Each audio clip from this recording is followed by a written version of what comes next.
welcome to a very, very special edition of Ronin Talk. As always, I'm Sean Allen. I'm Andrew Tyson. And we have the one, all puns intended, Simon Marcus. Simon, thank you for joining us today, man. My pleasure. Start off, for those who don't know you, let's run through your accolades, man. Like, number 2 ranked middleweight in the world right now. Basically, my original martial art, what I practice is Muay Thai. I did that for a number of years and rose to the top, undefeated, 42-0, I believe, in Muay Thai background. And then I made the transition to kickboxing. So I hold 5 world titles in Muay Thai, and then I made the transition to kickboxing and went to Glory, which is the biggest stage for stand-up martial arts. So I rose to the top there as well, and I've won 2 Glory world titles. So I've dominated the striking world and still looking to do so. I've lost my world title now, but back on the road to get it back to number 1. That's awesome. So what's the biggest difference you've noticed from being so successful in Muay Thai and then kickboxing? Like what's the biggest thing that changed when you transitioned to kickboxing? The biggest thing for me, coming from a Muay Thai background and being good in the clinch with my knees and my elbows, was not being able to do that. Where, you know, if you're going to get, most of the guys my weight, because I'm at a higher weight class, most of the guys I fight are punchers. So a lot of times they don't have the skill in Muay Thai to use the knees and the elbows. So that's where I would kind of nullify what their punches with the inside grappling. So making the transition to Glory with limited clinch, no elbows, I had to really pick up my head movement, my footwork, and my boxing game a little more to be able to really go toe-to-toe with these guys without being able to utilize the clinch. So that was the biggest difference. But, you know, once I put the same philosophies, the same work, and the same mentality I did into Muay Thai, into kickboxing, the formula was the same. Awesome. So now that you're here, you own One Muay Thai Fitness. How has your training changed now that you're not only just a fighter but a coach? For a lot of guys who try to do both, it's obviously very difficult. You're one of the guys who's still been able to do both at a high level. What's been kind of the things you've been able to change to make that? For me personally, I've always, or for the most part in my career, I've always done some teaching as I've been training, and I've made it part of my regimen, not just to teach but to train with my students, get the exercise in, show them how I work out, show them the technique. So it's kind of goes hand in hand. I train with the guys, the fighters, they learn from me, and then they teach the younger guys and they kind of pass the knowledge down. But at the same time, I get to like improve my art. And also any fighter, any teacher who does teach knows that it also helps you refine your own skill, because you're going over the basics, you're trying to teach things in a pure and proper way, which makes you essentially, you have to keep revising the basics and the root essence of what your art is over and over. So it helps teaching, but when I have fights and such, I'm totally focused on that, and I have my guys who take over and whatnot. Rightfully so, man. So what was it that actually made you start out in Muay Thai? Like, how old were you, and what was your driving factor in getting into a gym? Basically, I was just a kid with a lot of energy who was into sports my whole life, and always kind of getting in trouble, always kind of like to fight, liked, you know, wrestling, like that roughness. And then, you know, it was just the way things unfolded. It's a blessing. I got kicked out of one school, Brave Buff College, and I came to another school, Dante. Is that Scarborough? Yeah, no, it's in North York. Okay. Yeah, but then I came to Dante, which is in this area, and I met one of my best friends to this day, and he told me about this Muay Thai gym. And I went and I tried, and basically that was it. You know, I fell in love with the sport, I fell in love with the workout, the physicality, and I always actually wanted to learn how to fight. You know, and it just progressed. I continued to train, I continued to get better, and when I had my first fight, I fell in love with that experience and the challenge of it, and it was nothing like I planned. So it was just kind of, my path just brought me to the gym, and that was that. So you discuss, you know, losing your world title. Obviously, everybody knows you're still one of the best in the world, you know, pound for pound. You know, what are some of the takeaways you took from that fight, and you know, what are some things you're changing to rectify that in the future? Well, you know, I don't feel I lost the fight because I couldn't have won. Or I don't feel, you know, like I don't feel, I know the fight was a close fight. I feel like I could have won the fight. I just didn't have the right strategy. You know, my training camp was a little bit not the best training camp. You know, I kind of went to Thailand, did my own thing, but at the time I just came off a fight, so I only had a month or 3 weeks to really train for a world title fight. So, but you know, you have to do what you got to do, and it was a close fight, but just a small change in strategy, a small change in training camp. But you know, with each fight at the top level, because I've been fighting world title fights for the last 2 years, I've had like, or the last 3 years, I've had like 8 world title fights. That's crazy. So each fight, it's like you're just trying to tweak and trying to create the winning strategy, the winning formula that, you know, you get the result. This fight, I learned a couple things and a couple mistakes that I made, but you know, go with the flow, keep training, keep getting better. Again, same formula, rise to the top. Yeah, so one thing I always want to ask, because I've never competed in Muay Thai, I notice you guys fight a lot, like even at the highest level, it's not like that in boxing. You know, right now boxing's in the worst position with politics. MMA, obviously because of the UFC, but you know, the idea of fighting a world title fight 3 weeks after another fight is just unheard of. What is it about that background where guys just kind of, you guys just always fighting? It's not an easy sport. It's not like you're wrestling or doing jiu-jitsu. It's very violent sport. You gotta realize that where we're coming from. You know what I mean? All the guys at the top of the kickboxing, at the top of glory, at the top of any stand-up, we're not coming from a very like a very easy background. We had to, in boxing, you might get a fighter that gets some money behind him, a promotion, he has a future, he has some skill, and you know, he gets fed kind of some guys to build his way up. And kickboxing, you're only at the top if you fought your way to the top. Literally. Because it's a smaller audience, you know, the money's smaller, and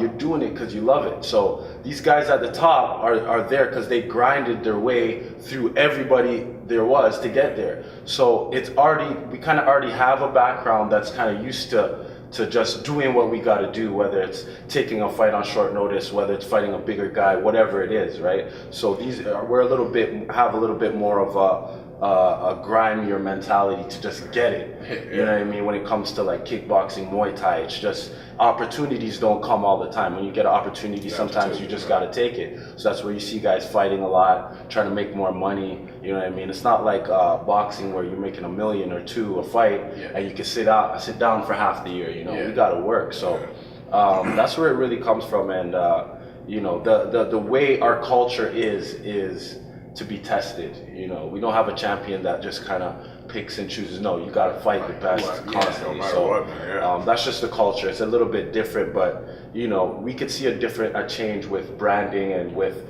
guys picking certain fights and doing a little better job of that actually, but it's kind of entertainment purposes. I want to get into a little bit what you said. You said the audience is smaller. Now, a lot of people, you know, especially old school fight fans, when they see MMA, their main issue is, oh, I don't like the grappling, I don't like the wrestling, I don't like this, mainly because they don't understand it rightfully so.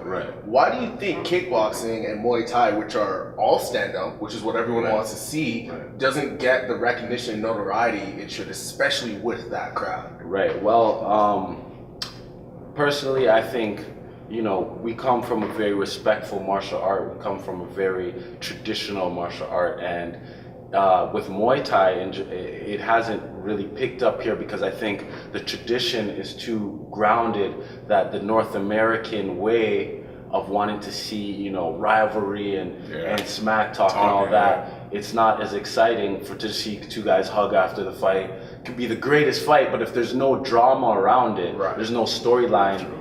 It's not what the North American crowd wants to see. As you see, if you look and turn on the news, we like drama, you know, we like reality TV, so that's what sells here. With kickboxing on the world stage, it's still relatively new, but again, what we want to see is some major characters come out that can make some noise, that can make some interest, some good fighters that put on good shows for the crowd, but also have a personality outside of the ring that makes people attracted and want to either see them win or see them lose. And that's basically what it is.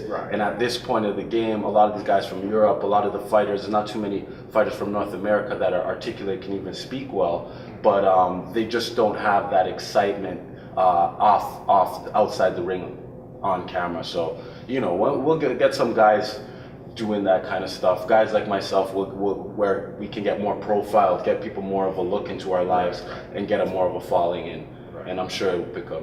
So that's a perfect segue into what we've been talking about. So one of his favorite fighters in MMA right now is Stylebender, Israel Sensei. Right. So you were one of the last people to beat him in Muay Thai, and this is an interesting topic you brought up. Most people weren't aware of him before he got into MMA, right? And so I don't know what he was like before when you were competing with him, but he's now very known for his talking, his style, his Instagram. Yeah, like he's crazy, right? Now, was he like that before, or was this one of those things where he kind of had to hold that back? Because now in MMA, he's one of the slickest talkers. Well, he's, no, I think that's just his character. He's just is able to be himself.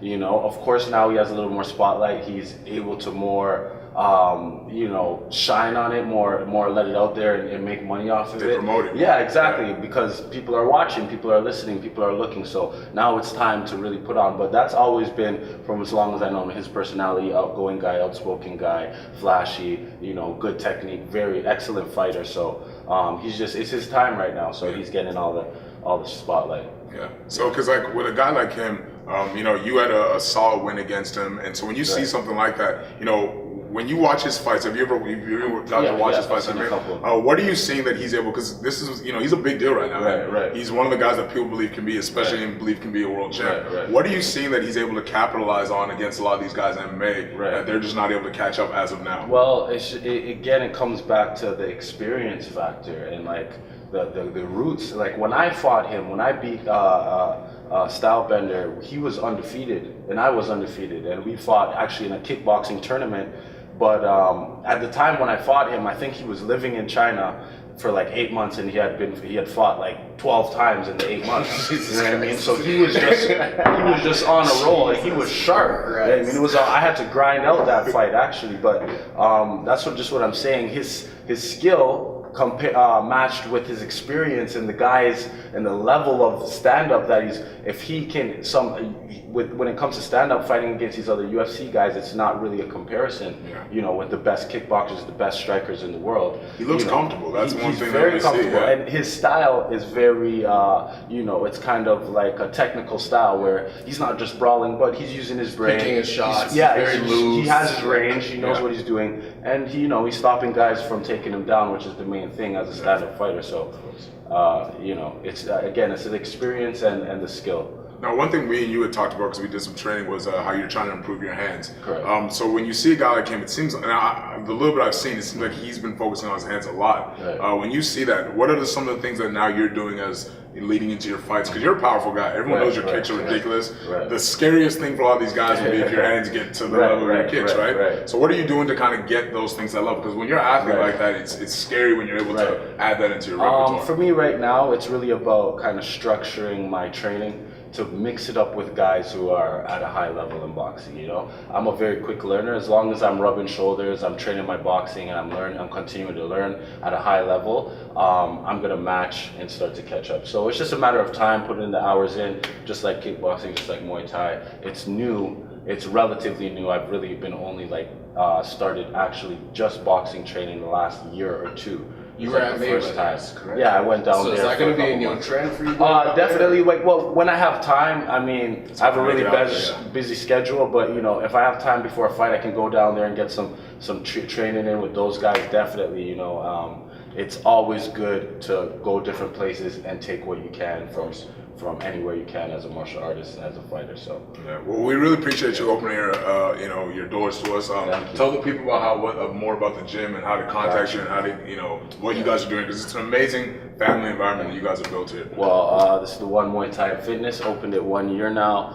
It's a growing community. It's beautiful. I'm able to give back everything that I've been able to receive throughout my martial arts journey, and now I'm able to give it back to people and show them how to be better, how to be stronger, how to be fit, how to be smart, how to be physically, mentally, and spiritually strong. So we're growing as a community. We have kids here. We're working in the community, teaching people self-defense and mental health and awareness. And come by, check it out. Muay Thai for everybody, fitness classes. Where can they find you in the gym? Say that again. Where can they find you in terms of like Instagram? Oh, Instagram, the One Muay Thai at Instagram. The One Muay Thai. That's the What is it? Yeah, so it's the at One Muay Thai. This is where the age starts to show. So okay, exactly, you don't know how to ask. He's a fighter, man. At One Muay Thai. That's the Instagram. My Instagram's at Simon Marcus NO1 1. And follow what we're doing. You know, we're studying the community. We're putting on shows. We're having events, and we have a lot of fighters and upcoming talent coming out of the gym. Yeah. So another event will be happening in February. The last one we went to in November was an amazing event. We had good food here, good family environment, amazing fights. Some of his fights are on there, so be looking out for his next fight event in February. Awesome. Thanks for joining us today. Again, guys, thank you, Simon, for coming out. Man. We appreciate you. Man, as always, All right, as see you always. soon.